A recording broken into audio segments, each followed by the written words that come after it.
Hey everyone, welcome. In this video, we're going to be showing you how to use Xpadder with the Daikatana first-person shooter. This video is by request.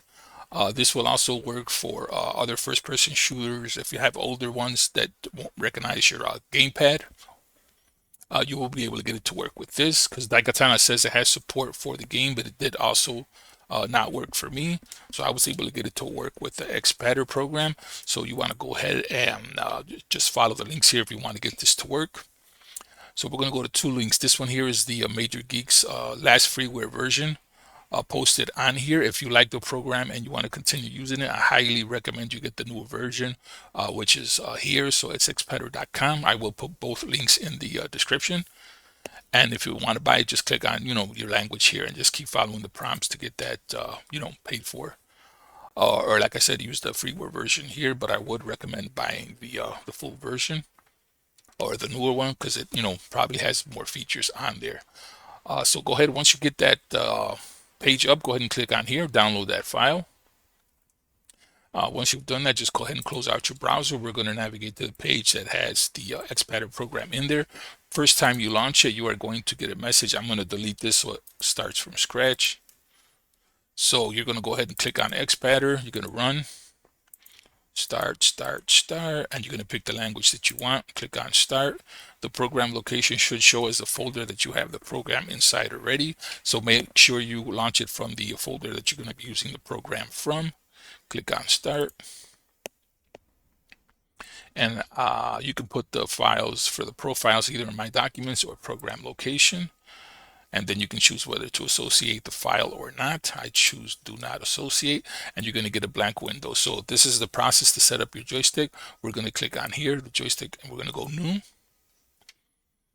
We are going to click on Image and then click on Open. It's going to open this folder up right here. So go with Controller Images. You're going to find your joystick on here, and you're going to pick the picture of your joystick. I have a Logitech, but I like to use the Xbox gamepad here. So once you have that set, what we're going to do is go ahead and configure it. So you want to go ahead and click on stick. Once you have the image chose, go ahead and click sticks. You're going to enable, and you're going to press left on the left thumbstick. And let's see, I'll do that again because I had the button pressed on the Logitech for digital, so I corrected that. So again, go ahead and click on sticks. I'm going to have to launch it again here, so I'm going to do new.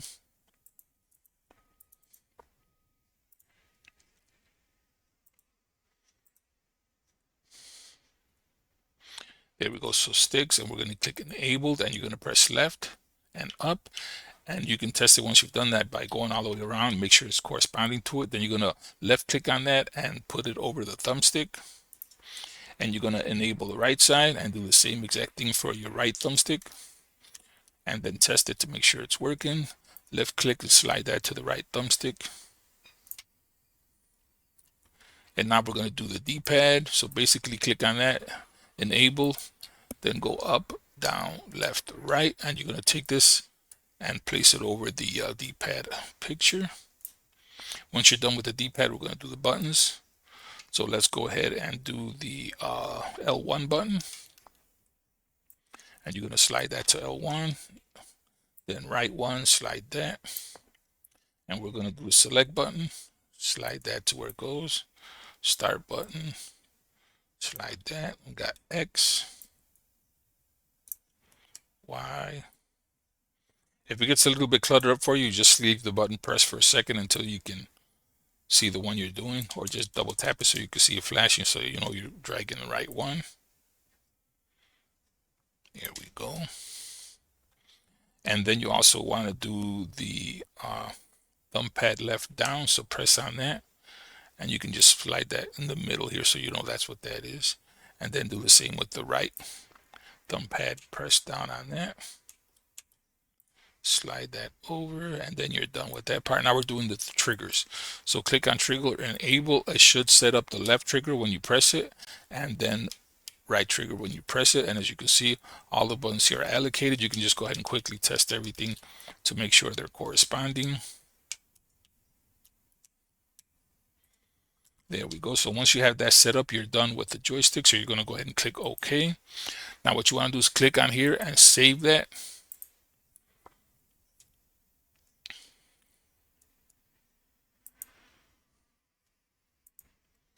There we go. So now next time you open it, it should show you that, and that way you can have multiple, if you ever go from one joystick to 2 or 3, you have more people at your home, you can go ahead and set it up through here. So that's that part is done there. So now we're going to set this up for the Daikatana. So I should already have a file on here. So I'm going to go ahead and open that and show you what I set that to. So profiles, Daikatana. And then those are the buttons here. So the way I assigned it, these are defaults. And there is one extra step you need to follow from just assigning the buttons. So I'll show you that in a second.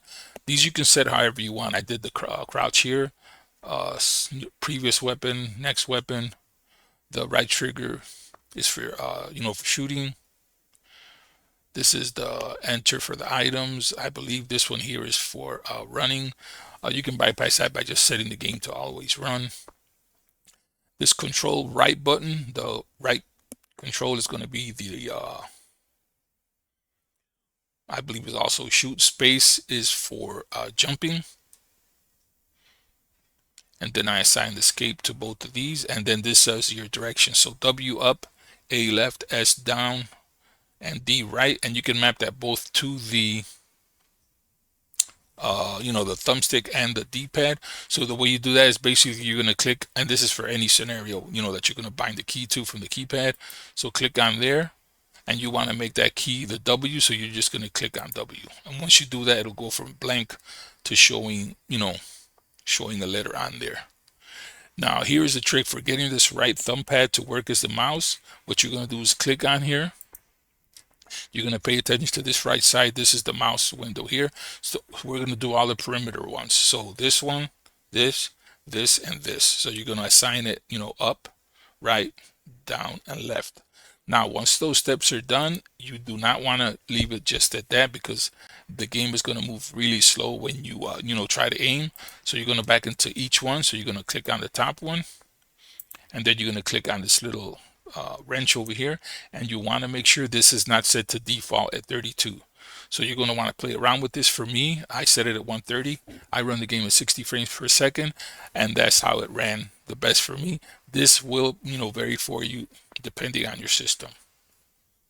So you're going to do that for each one, for the top, right, down, and left, and you're going to set that setting here. Okay, so once you're done with that, you're going to go ahead and click on save here, and you're going to save your file. So save as, obviously call it the name of the game. And we're going to go ahead and leave this up in here, or actually I'm going to close it. Once you close this, the system, is still open to be used. So you can go ahead and hit on the system tray, and you see that it is running up there. So as long as that's there, the game is running. When you want to stop it, just go ahead and right click and click X to close the program, or you could just click the middle mouse and it'll close it. But you want to make sure that's running as long as the game you want to play is on. So now we're going to go ahead and start Daikatana up, and we'll show you the results here. Now the color may look a little off because for some reason the capture software shows the game a little bit darker than it should. So I turned up the gamma on here. So here we go. So right now I'm turning up, down, left, right, and as you can see, it's pretty smooth. So we got our jump button. We got the right trigger. You want to pick up the gun here, so you can switch the weapons with the left one, R1, and you can shoot with the trigger. There we go. And then your left and right on the left thumbstick is going to be your strafing, and you can go up and down, left and right with this one. Your crouch is going to be the left trigger, and right trigger is shooting. So as you can see, that is working really good. Now, if you don't do the settings where I showed you for the, that little ear on the right side when you set the mouse up, it's going to move like this, something like that, and that is going to be way too slow for you to, play any FPS shooter. All All right, so we are done with that. So that is the end of the video. And I said you can basically apply that to any first-person shooter that you're having an issue with the gamepad working correctly. You can go ahead and use Xpadder. So that's it for this one. If you guys have any comments, as always, go ahead and put that in the questions, comment section. We'll catch you guys on the next video. If you haven't subscribed, please do so, and we will catch you on the next one.